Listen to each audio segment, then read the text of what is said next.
we should all be able to say, "For to me to live is Christ." This means that we take Christ as our life so that he can be magnified even in our body. So magnify is just to be expressed gloriously, and requires Christ to be our life. Without Christ being our life, there's nothing of him that we can magnify to others.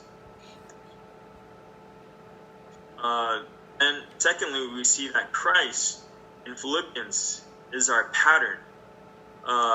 Pattern means he's our example. He's our standard. So this comes from Philippians 2:5. Let this mind be in you, which was also in Christ Jesus. So this mind was in Christ Jesus, but now it also has to be in each one of us. This, however, goes beyond just mere imitating Christ. But just as Christ needs to be in us as our life, only then can he also be our pattern of living. And so the human life is bound to our mind. This means that our mind is the leading part of our person. Everything we do, whether good, whether bad, is led by our mind. So even as we see in today's society, maybe one has a thought that certain things need to be right or made right, and so they take action according to that particular thought. But we need to take Christ as our thinking, as our thoughts, as our intentions. We need to have his mind be in us. So the fact that it's in us indicates that it's more than just outward popping. It's inward saturating. So this again is based on Christ living in us. Then we come to Christ as our goal.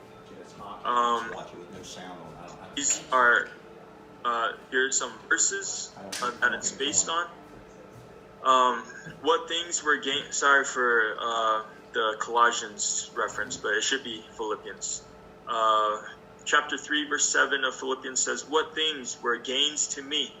These I have counted as loss on account of Christ, and count them as refuse that I may gain Christ." So in this world today, what are we trying to gain? What are we trying to accomplish? Are we just trying to gain $1 million? Are we trying to gain a promotion, a good career, good material things?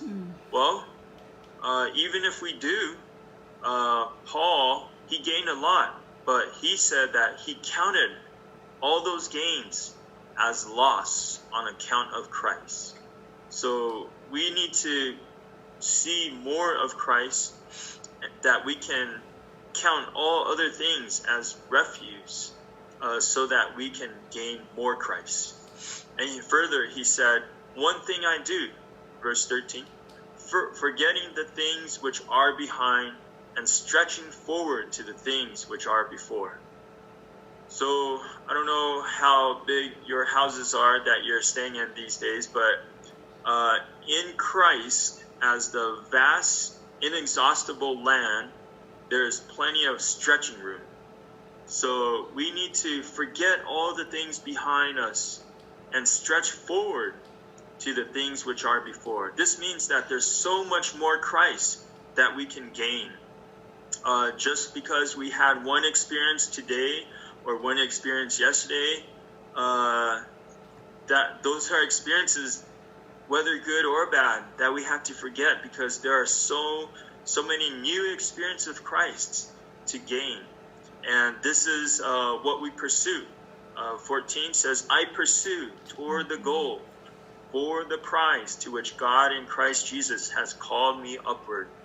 So we're part of an upward calling. We're being called upward, not downward. And our prize is upward. This means that we're on a